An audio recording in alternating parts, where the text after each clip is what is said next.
Hello class, this is Demetrius Wilson and we're now on to Chapter 11 with Introduction to Business. We'll be speaking about managing processes, which are very important and very, very integral in terms of success in business. Operations management is responsible for all of the activities involved in transforming a concept, so something that's in your brain, and transforming that concept into a finished product and or service. Production processes. Operations management includes decisions about the way in which production will proceed. Will we use some very expensive wood, or will we use some very cheap wood, or something right in between? Common production processes include project-based. We'll talk a lot about project management, batch, things produced in batch quantities, mass production, and then also continuous production, where things get rolled out continuously with no stop in the process. Talk a little bit about data mining and warehousing and sharing. So data mining, you'll hear a lot about that these days because people are really looking into your behavior and what your behavior indicates in terms of what your shopping behavior will be as well. So data mining is a practice of automatically searching large stores of data to discover patterns and trends that go beyond simple analysis. So when you find that very valuable data, what do? Well, we target the right people so we get the most sales. Data warehousing is the electronic storage of a large amount of data by a business, right? So that's just them housing and storing the actual data. So they mine for the data, just like mining. They dig for the data, they find it. It's great. We have the 10,000 people we really want to market to, and then we warehouse it because we keep it. Data sharing is the ability to share the same data resource with multiple applications or users. So a lot of times we will share data. Sometimes we'll share data with other companies because they purchased it from us. Production planning, depending on the product being manufactured, operations planning needs to decide a few things. Where the facility be located. Good example that I always provide is if you're making skateboards and you need wood, it would be great if you could have your facility right next door to the place where you purchase the wood from, because then that reduces or eliminates your shipping costs. So where will this facility be located? How will the facility actually be organized? Because you want to make sure it's organized in the most efficient manner. Materials needed for production. So, you need wood, you need metal for the trucks, you need rubber and things of that nature for the wheels. Scheduling the various activities that go into the production process. So you don't just, flip the switch, open up a building and then things just happen. Like there's some planning, that's involved in manufacturing, creating products. So you have some considerations for facility location. So proximity to customers, suppliers, and skilled labor. So when I talked about being near the people who provide the wood for your skateboard, that's the suppliers. Proximity to customers, because then you also eliminate a lot of shipping costs if you're right by all of your customer base, and then also by the skilled labor. So I know a company that their goal is to go into markets where, and this is where they're going to have their facility, where there are a lot of people who are just graduating from college. It's by a major airport. So they're looking for certain things where they want to, certain criteria in terms of where they want to place their company. You have environmental regulations for all the greenies out there. Financial incentives offered by state and local development authorities. Quality of life considerations, right? So you're talking about the people who actually work for you, and the potential for future expansion. So you have a lot of different types of facility layouts. I've worked in a lot of different types of layouts in the various companies that I've worked for throughout the tenure in the various companies. And like right now, I'm in an open office environment where there are no cubicles, there are no offices. It's just open, right? We all pretty much see and talk and conduct business just in one big room. Now, the layout of the facility is most often determined by the product being manufactured. So if it's a car being manufactured, you're going to need a lot of space. You can't manufacture a car in a very tight or small space. Different type of layouts. You have process layout, so arrange equipment according to its function. You have a product layout, a series of workstations at which already made parts are assembled. So you have to think about that. He takes ABC and then I assemble XYZ, right? So you have to think about their different stages and people have different jobs. So you see assembly line for a car, some people working on the doors, some people working on the tires. Cellular, which means a cell is designed for a specific process, part, or complete product, right? So this is the workstation for painting the hood of the car. And then fixed position, large products stay in place and workers and equipment go to them. So in such a layout, the car would just remain there, and then everybody who works on the door would run up and then they would work on the doors, and the people who work on the tires, after they're done, will come up and work on the tires, right? You're going to the large product. Now, in terms of cars, that's not the case. They have an assembly line, but in terms of an airplane, that's exactly what they do. I remember looking at a very good video from Boeing, and it kind of sped it up, and it showed them creating the actual airplane, and that's what they do. Put the airplane there, and then you bring the skilled workers to the airplane to make the necessary adjustments and creation in regards to building it to the total specifications that are required. Just-in-time manufacturing, that's eliminating the excess, right? So we want everything to arrive just in time so we could put it together just in time and sell it to the person who wants to purchase it from us just in time. Strategy companies employ to increase efficiency and decrease waste by receiving goods only when they are needed, right? So I don't have a big stack of inventory sitting over there in the corner. Operation managers must accurately forecast the need for materials, right? That's very important with just-in-time, most especially with just-in-time manufacturing, since even the slightest deviation can result in a slowdown of production. So operations managers, obviously they have a lot of tools. They use Gantt charts. That's, to use to kind of look at your project and see how far along you are. It's a basic, graph representation and tool, but it is very, very useful. And typically, if you don't have a lot of things overlapping, then you could definitely use that. Then you have a PERT and the critical path method, and we'll see those in the upcoming slide. So here's a Gantt chart, right?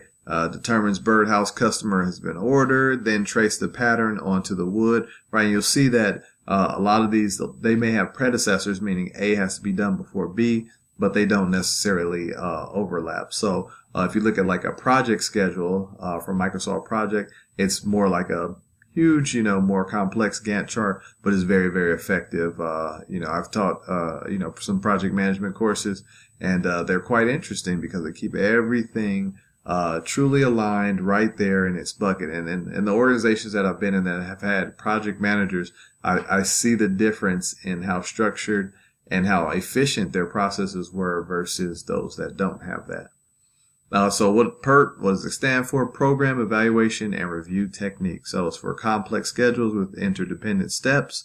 Analyzes the task involved in completing a given project, right? So you always want to analyze, before, during, and after, especially the time needed to complete each task and to identify minimum time needed to complete the total project, right? So you want to figure out how long did it take, and then if we need to replicate it, how many, hours, minutes, seconds can we shave off of that time moving forward? Developed primarily to simplify the planning and scheduling of large and complex products or projects like an airplane, and organizes activities in the most efficient sequence. And you'll hear that over and over again when you're talking about processes, is efficiency, the efficiency of the process. The critical path method, or CPM, calculates the longest path of planned activities, right? So this is, if everything went wrong, let's just put it like that, how long would this take to complete this process? To logical endpoints or to the end of the project, and the earliest and latest that each activity can start and finish without causing a delay. And that's what we're looking to eliminate. We're looking to eliminate the delays to determine which activities are actually critical. Some are not critical, and we must know that. But we also have to have enough sense to know, hey, this is critical and this is not. And which ones can be delayed without extending the overall project duration. Some may, like C, may come before D, but you don't necessarily need to have C completed until later on, and you need to go ahead and complete D because E is a predecessor. Like you need to do D prior to doing E. So as long as you have those things, in a nice, succinct, critical path method, project representation, you'll know, hey, what steps can I skip over and go back to, and what steps do I absolutely have to do right here and right now. Supply chain management, the management activities that maximize customer value and allow the company to gain a competitive advantage. Supply chain activities include product development, right? So you're going to actually create the product, sourcing of materials, actual production, and transportation, logistics. You have to get the goods to somewhere else, unless you're just a company that just, hey, we're going to create everything here, we're going to have it here, and people are going to come purchase it from us. But typically that doesn't happen. Quality assurance, you always hear about QA or QC, which is quality control. So QA is quality assurance, QC is quality control. In order to ensure that their product, goods, and services meet consumer quality standards, companies employ quality control techniques such as SPC, benchmarking, and benchmarking just means you want to find the best of the best. I want to find how Apple does it, and I want to go learn from them. Lean manufacturing and Six Sigma. Did take some courses on Six Sigma, and what they're basically saying is for every million of widgets that are produced, I believe it's 3.16 defects that you're supposed to have. And that's really, really good. And that's what Six Sigma does. They teach you how to go in, eliminate waste, eliminate certain steps that are not necessary, and create your process to be the most efficient that it can be. They can also seek certification, right? I didn't get a Six Sigma black belt, but I think I got a yellow belt. And so those things are very, very useful. Even if you don't have a black belt, just going through the white belt training actually gives you a lot of key key business skills that you can use in your everyday life. Statistical process control. Right now we're talking about numbers and bell curves and statistics. Method of quality control that uses statistical and mathematical methods to monitor and control the process. Goal is to ensure that production operates at its full potential. And that's the same thing with quality assurance. The goal of all of these different things is to ensure that production operates at its full potential. And if it does, then things are great. Full potential indicates the point where the process produces and as much conforming product as possible with a minimum of defect parts, rework, or scrap, right? So defective parts, can't use those, throw them away. Rework, we can do it again, but then, we're losing time. And then scrap, you just, those are things that are scrapped and thrown off to the side. Now, benchmarking, right? We're looking for the best of the best, and we're going to kind of try and follow what they do. Comparing business processes and performance metrics to industry best and best practices from other companies, right? So like a Microsoft and Apple. Metrics compared as quality, right? How good is the product? Time, how long did it take to make the product? And cost, how much money did it cost for us to make the actual product? Management identifies the best firms in their industry or in another industry where similar processes exist and compares the results and processes of those who studied the targets to one's own results and processes. And lean manufacturing, same type of thing, like Six Sigma, focuses on eliminating waste. You want to eliminate waste. Too many steps. Let's get it down to 3 steps as opposed to 17. Using goals and assumptions such as continuous improvement, right? No matter what, we can all continue to improve, whether it be as people, in terms of our grade, in terms of our job, we can always continue to improve. Respect for people, long-term approach to process improvement. We want to continuously improve our product. We don't just want to stay stagnant and put out the same product while other companies are passing us by. The right process will produce the actual right results. I think that was actually a typo. But if you have the correct process, then you should get the correct results. You add value to the organization by developing your people and partners and continuously solving root problems. And that's what you really want to get down to. You want to get to the root cause of the problem, not just what the actual, consequence was, right? You see that, but you don't want to put a Band-Aid on it. You actually want to solve the actual problem. Six Sigma, as we discussed, focus on eliminating defects and reducing variability. Focus on measurable and quantifiable financial returns. Not like, hey, we're doing great. No, we're doing great because we sold 6 million units and we profited $4 million. An increased emphasis on strong and passionate management, leadership, and support is always needed.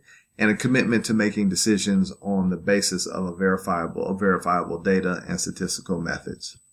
And that's it for chapter 11, and no better place in the end than Six Sigma. I suggest some of you guys just look it up. If you have, some interest in it and you end up getting like a certification, looks really good on a resume, because they know when you come in, you say, hey, I want to fix things. I want to eliminate risk. I want to eliminate extra steps, and I want to, have that path of the quickest way and the most efficient way to create our product. So that's it for chapter 11. Make sure that you complete any assignments that are applicable and or due, and not too many weeks left. And we'll go through chapter 12, 13, 14, and 15, and that'll be it for the course. But if you have any questions, please feel free to email me at any time. Always glad to assist. Thanks a lot, and hope you have a great day.